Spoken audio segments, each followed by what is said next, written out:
Trump's China visit has global attention. It's the top superpowers leader meeting the second strongest in Beijing. What's really happening? Here's the conclusion. Most have guessed Trump's intentions wrong. Simply put, his position is clear and priorities obvious. His attitude is firm and overwhelming, like Mount Tai. So what's the situation? Well, I think you'll understand once you finish listening. Let's get straight to the point now. But if this is your first time watching Visiting Time, then welcome. Please click subscribe and turn on the little bell next to it. That way, every morning when the show updates, you'll be the first to get notified. If you're already a regular, I also welcome you to share my show with friends who haven't seen it yet, so more people can access these important updates about America and related news.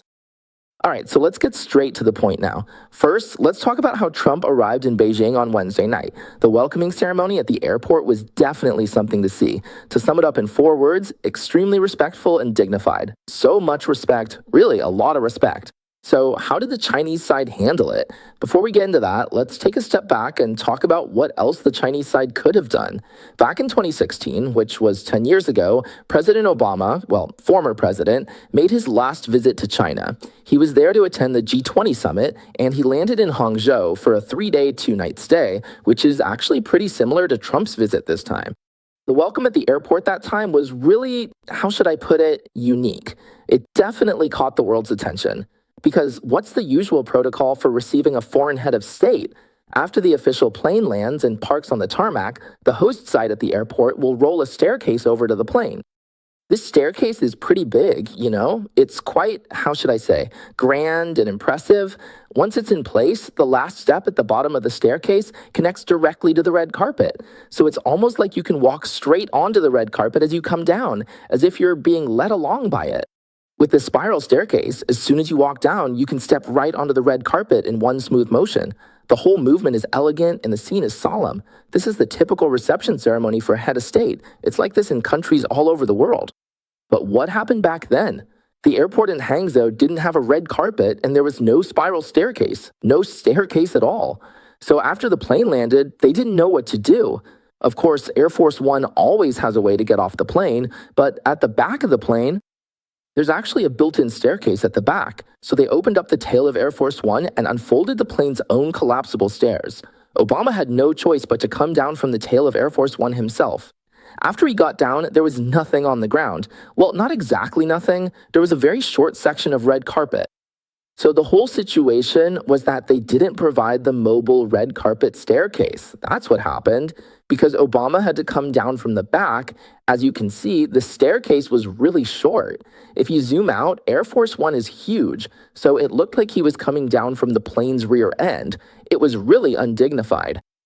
So this was in stark contrast to Air Force One. Later, the Chinese side explained that this was Hangzhou, and they didn't have that many reception ceremonies, that they didn't have the proper arrangements, that they didn't have the red carpet staircase. No. The Brazilian president, at that time it wasn't Lula, it was Temer, arrived at the same airport and received the full red carpet treatment, including the staircase. The red carpet extended all the way from the staircase to the waiting official car, and so on. But Obama didn't get any of that at all. That's just how it was. So that's one thing. Another thing is, let's talk about Trump's visit this time. It was Vice President Han Zheng who came to greet him at the airport. Han Zheng is kind of... When Xi Jinping came to the US, Vance went to the airport to greet him. That's the level of protocol. Will Vance go to greet him this time? I don't think so. And then they had about 300 people, guys on one side, girls on the other, holding those little flags, welcoming him, giving him a warm welcome. And then there was also a military band at the scene, basically an honor guard with a military band. That's what it was like, you know? With all this welcoming, this warm welcome. Do you know how that makes everyone feel? You know how it makes me feel? It's just so North Korean style, Chinese Communist Party style, that kind of rigid, formulaic welcoming ceremony. And they all shouted in unison, like, welcome, welcome, warmly welcome. There wasn't a bit of authenticity to it. So, you know, the way the US welcomes people is nothing like this at all. This is just what the Chinese Communist Party does. It's all about appearances. So even though it looks pretty bad, at least it was something new for Trump. Afterward, Trump stopped and was like, okay, and did his signature gesture. But you can really see, as everyone noticed, that the red carpet provided by the Chinese side stretched all the way to the official car. It was pretty long. and there were a ton of officials accompanying him. On both sides, there were 150 male students and 150 female students. All of these people were carefully selected. Not only are they from good backgrounds, but they also have outstanding appearances, and even their heights are uniform, so it took a lot of effort and energy to put this together. And then, with the addition of the live military band playing at the scene, it really made everything feel as grand and prestigious as possible. Why go to such great lengths? I'll talk about that in a moment. I'll get to that in a bit. 4 months ago, another head of state visited. At that time, the head of state was the British Prime Minister, Starmer. As everyone knows, Starmer came to China to do business. Just like Trump, he came to talk business. But before he came, he took several steps to ensure his visit would go smoothly. One of these was going against Parliament, right? And approving the Chinese Communist Party's purchase of a building in London. This building was to be used as the Chinese embassy in the UK. The building itself is very old, with a lot of historical significance. The key issue is that if this building was bought, it would be very close to some critical facilities, which could pose an intelligence threat to the UK. That's because important communication cables run underground right next to this building. No matter how you look at it, Starmer still went against all the domestic opposition and approved it, hoping to get good treatment in return. When he came to China, which was in January, he brought 60 people with him, including his national security advisor and a whole bunch of CEOs from major British companies, just like Trump did. Yeah, including HSBC, Rolls-Royce, AstraZeneca, Jaguar Land Rover, and top executives from leading companies like HSBC and Standard Chartered. But when they arrived, there wasn't a full military band, just a small trumpet squad called the Military Guard, like the one Trump got. And then there was a red carpet, but the person who came to greet them at the airport wasn't China's vice president or even the foreign minister. Not even Wang Yi showed up. It was just a vice ministerial level official from the Chinese Ministry of Foreign Affairs, and they didn't even mention his name. So was it a complete snub like what happened to Obama? No, not quite. But there was absolutely no warmth. It was just lukewarm, like serving a glass of tepid water. And then after that, it really did turn into a cold reception. Then Stenmo was invited to tour the Forbidden City. And what happened? Not a single high-ranking Chinese official accompanied him. Not the premier, not the foreign minister, not even the minister of culture. He was only accompanied by a tour guide from the Palace Museum. At that time, everyone saw it, just one lonely person with another person. The Palace Museum wasn't cleared out or closed. It was open to regular visitors as usual. There were even some so-called Chinese tourists who happened to run into the visiting British Prime Minister and took a photo together. So Stanmore went to all that trouble. But what was the result? Actually, this whole thing at the Palace Museum was done for Stanmore and for the British to see. It was a way of saying, we're still not satisfied with some of the things you've done, so we're giving you a bit of a cold shoulder. So where did Stanmore go wrong? Stanmore thought, if I'm good to you, you'll be good to me. He thought, I'll keep showing goodwill, and when I come to Beijing, you'll show goodwill to me too. But that's not how the Chinese Communist Party operates. Communist countries don't work that way. Their attitude is, I bully the nice guys. I only respect strength. So this idea of you treat me well, I treat you well, that's just common sense in any human society. For the West, even Jesus said, how do you want others to treat you? In Chinese, we call this returning a favor, right? But the Chinese Communist Party bullies good people. They only respect strength. To put it bluntly, it's all about power. There's a saying, if you refuse the toast, you'll have to drink the penalty wine. As for Trump, he actually came to China under tremendous pressure. I'll talk about that pressure in a moment. Basically, he was there to drink the penalty wine. How do we know this? Let's take a look. So after Trump got into the official car, the vehicle headed into the city. Wow, as the car drove into the city, the people of Beijing were filming the whole thing. Nowadays, everyone has a smartphone, right? Everyone saw that impressive scene, and some people said the motorcade passed by a certain spot for 7 minutes. But when I counted, it didn't seem like 7 minutes, more like almost 5 minutes. Anyway, I counted 62 cars, and if you add the 2 buses, that's 64 vehicles in total.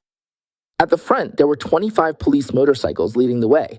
These police motorcycles should be from the Chinese side, meaning both the front and the rear were escorted by motorcycles from the Chinese side, while the rest were all from the American side. So I think there were at least 55 American cars in the motorcade, plus 2 buses. Just think about it. With so many people, if you figure about 4 people per car and then add the buses, that's a total of about 200 to 300 people. At the very least, there were 200 to 300 people, and just passing by took 5 minutes.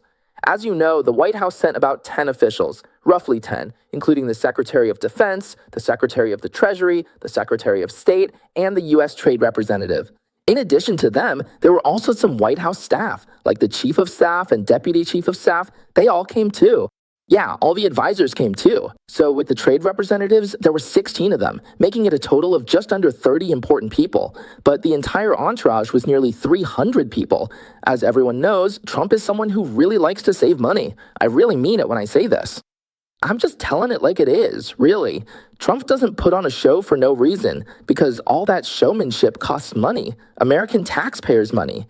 He's a businessman, and if he can't make that money back, he won't spend it. But this time, he put on such a big display. Why is that? It's to pressure the Chinese Communist Party to bow down. The scale of my entourage is something no other country in the world can match. And just think about it. When Trump visited China, it would have been normal to bring the trade representative, the Secretary of State, and maybe the Treasury Secretary. But why did he bring the Secretary of Defense? Have you ever thought about what he was doing there in the first place? So it's pretty obvious. Basically, he was showing up with strength.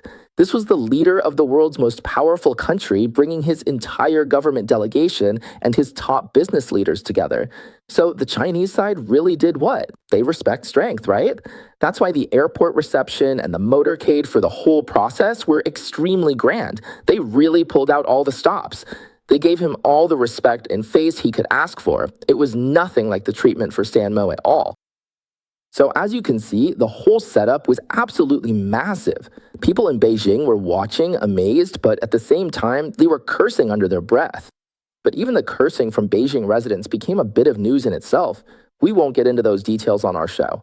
Anyway, these 300 people, not just the entourage, not just the Secret Service, not just the security detail, also included, for sure, a ton of other things, like countless pieces of equipment, batteries, and even their own drinking water, right?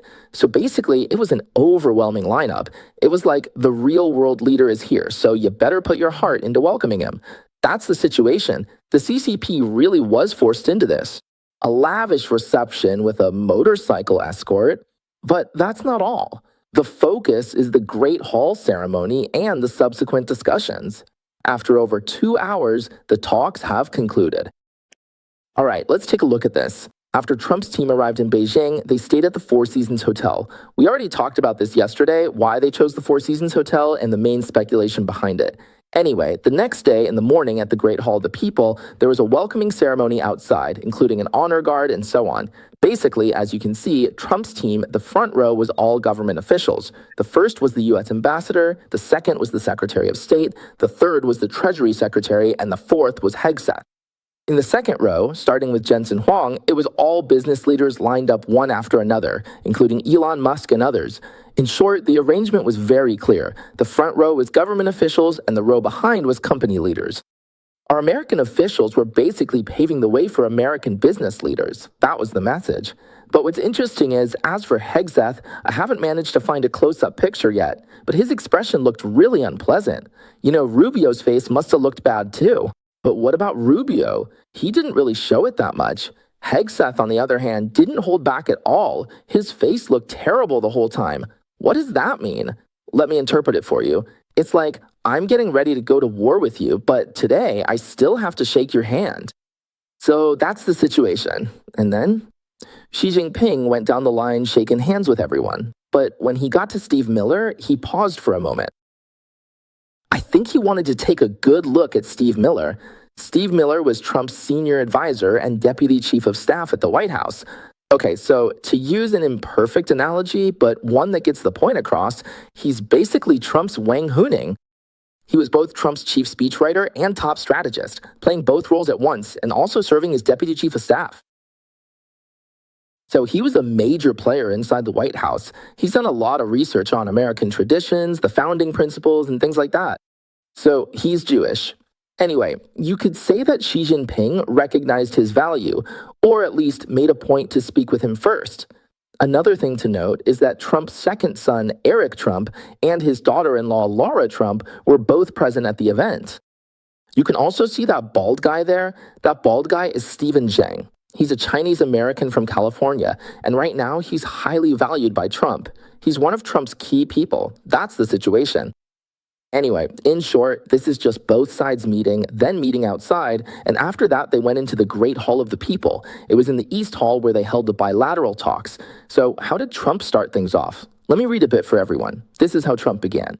So first, he starts by flattering Xi Jinping, saying, "You are a great leader. I tell everyone this. Some people don't like it when I say you're a great leader, but I still say it because it's the truth." Oh my, how should we interpret these kinds of words? I'll share my own analysis with everyone in a bit. Trump goes on to say, "It's an honor to be with you, and it's also an honor to be your friend. I've known you for 9 years." He's referring to 2016, right? From 2017 to 2026, the leaders of China and the US, us too, have known each other the longest among our country's leaders. Even when we face difficulties, we get along well and can solve problems together. I'll call you and you'll call me whenever we have a problem. Other people don't even know we've had issues because we resolve them quickly.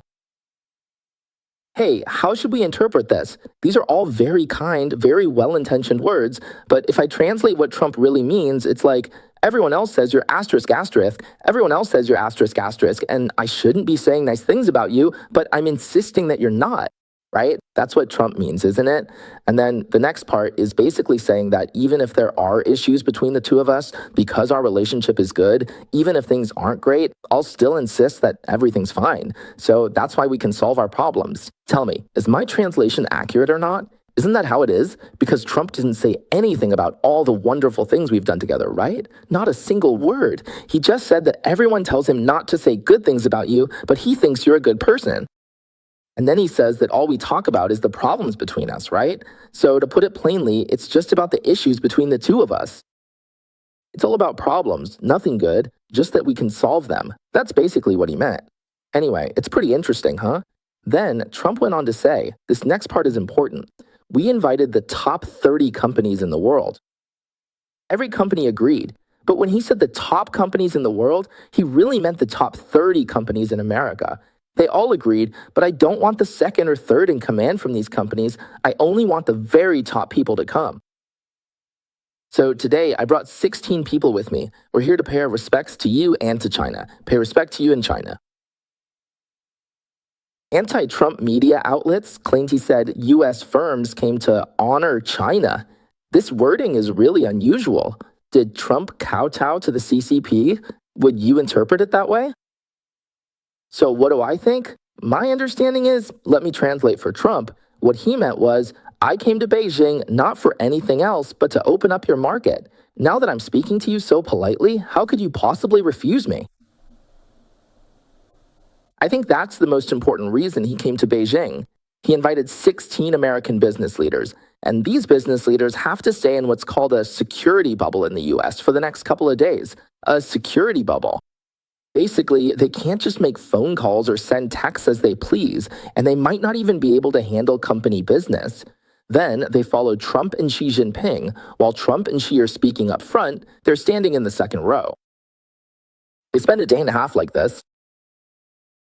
When Trump and Xi Jinping are talking, it's just the two of them. No one else gets a word in, right? When they met in the East Hall of the Great Hall of the People, these business leaders didn't get a chance to speak either. So when would they ever get to talk? They could barely say a single word. Coming all the way to Beijing is basically just to serve as a backdrop for Trump, like props. So why do these big company CEOs have to humble themselves to be props and waste their precious time like this? To put it bluntly, why would they come to do something that's a losing deal for them?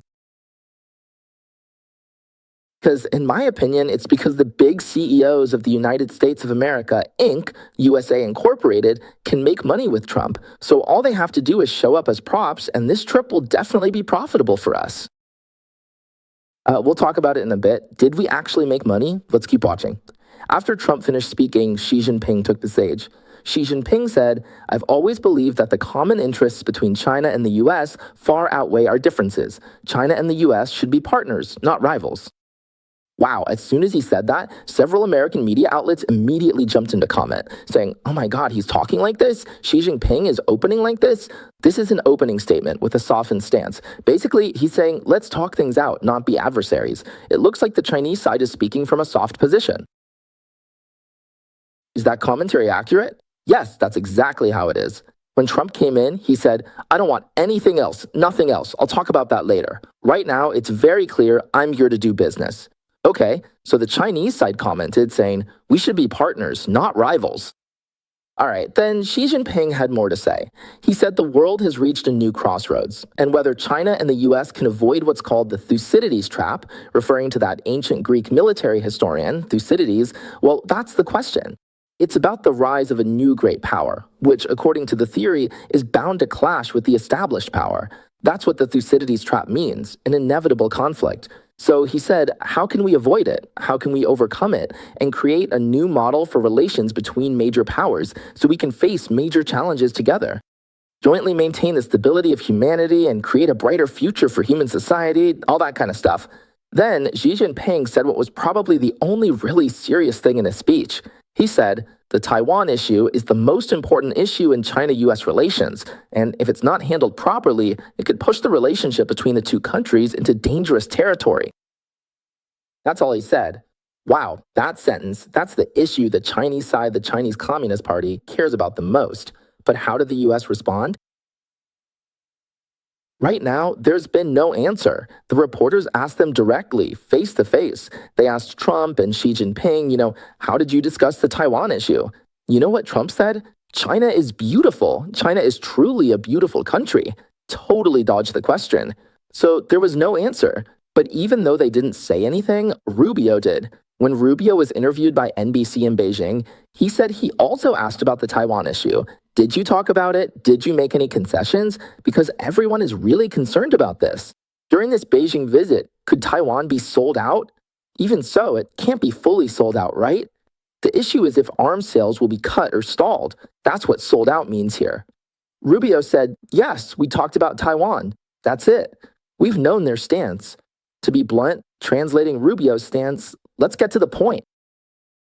We have nothing to say. We're just listening. That's all. We've always been very clear about their attitude. In other words, the CCP says what it wants, and the Americans just listen, and that's how it gets resolved. As for the real focus of Trump's visit to China, there's no doubt about it. Trump came in strong with his huge motorcade, his Secretary of Defense, and 16 business leaders. The main point of his trip to China boiled down to just one thing: trade. So now, both sides have already been talking for 2 hours and 15 minutes, about 135 minutes. What have the American media learned about the results so far? Basically, what did the White House tell the American media in their briefing? What do we talk about? First, China needs to open up its market and let American companies in, including a big order for Boeing and buying a large amount of American agricultural products. This time, Trump wants to go back with those orders in hand. That's the first point. Second, they're demanding that China completely cut off the supply of fentanyl.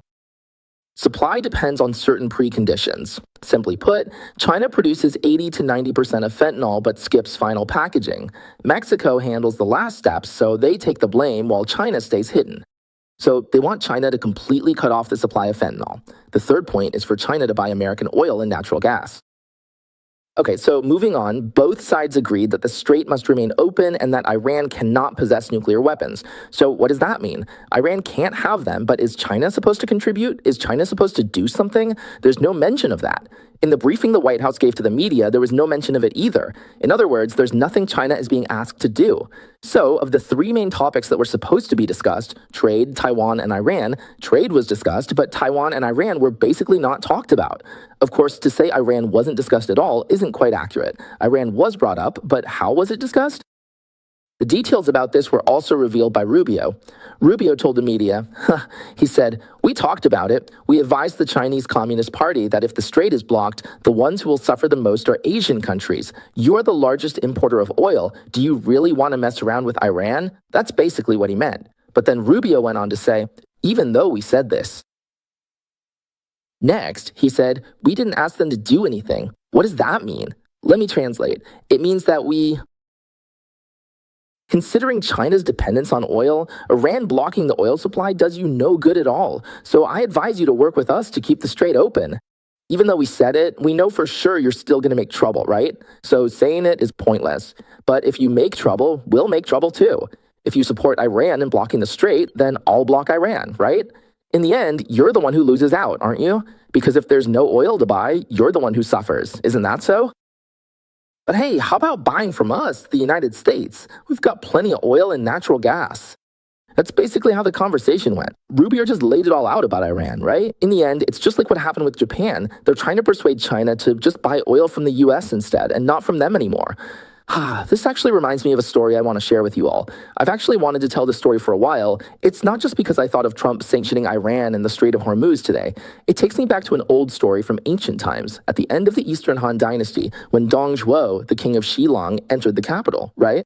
Back then, the capital he entered was Luoyang, the eastern capital. He basically took the Han emperor hostage. Later, this led to the alliance of 17 or 18 warlords against Dong Zhuo, right? After that, Dong Zhuo retreated to Chang'an, the western capital, where he tried to proclaim himself emperor. Eventually, he was taken down by the Minister of Works, Wang Yun, who used the beauty Diao Chan to sow discord between Dong Zhuo and his adopted son, Liu Bi. In the end, Liu Bi killed Dong Zhuo. Dong Zhuo's generals, Li Jue and Guo Si, eventually fought each other. Li Jue kidnapped Emperor Xian, so Guo Si kidnapped the court officials. Grand Commandant Yang Biao scolded them, saying one took the emperor and the other the ministers, making them equally bad. It's like Trump's response to Iran's blockade. You block the strait, I'll blockade you. While not identical, their retaliatory logic is the same as Li Jue and Guo Si's. So basically, they're both just as bad, but honestly, who's really worse, right? You can be a bandit and rob people on the road, but our soldiers can't stop the bandits, right? In other words, we're not going to be polite with you. That's why people online always say, right? Iran is a bully and Trump is a good bully, using the other side's tactics against them. Isn't that exactly what Trump is doing? Anyway, so that's why the whole thing about buying Chinese oil, let's look at it from Iran's perspective, bring it out into the open. So how did Xi Jinping respond? We don't know yet. We have to wait another day or so. What exactly did Xi Jinping say? He said, first of all, that American companies have been deeply involved in China's reform and opening up, and both sides have benefited from it. He also said that China's door to openness will only open wider and wider. Of course, that's just empty talk. In reality, Xi Jinping doesn't want to pursue reform and opening up at all. But now, since China's economy is getting worse and worse, their arrogance has reached its limit, and they've realized that if all the foreign investment flees, China's economy will be in even worse shape. So when he says this, there is actually a certain degree of genuine intention to change course, hoping that foreign investment will come back in.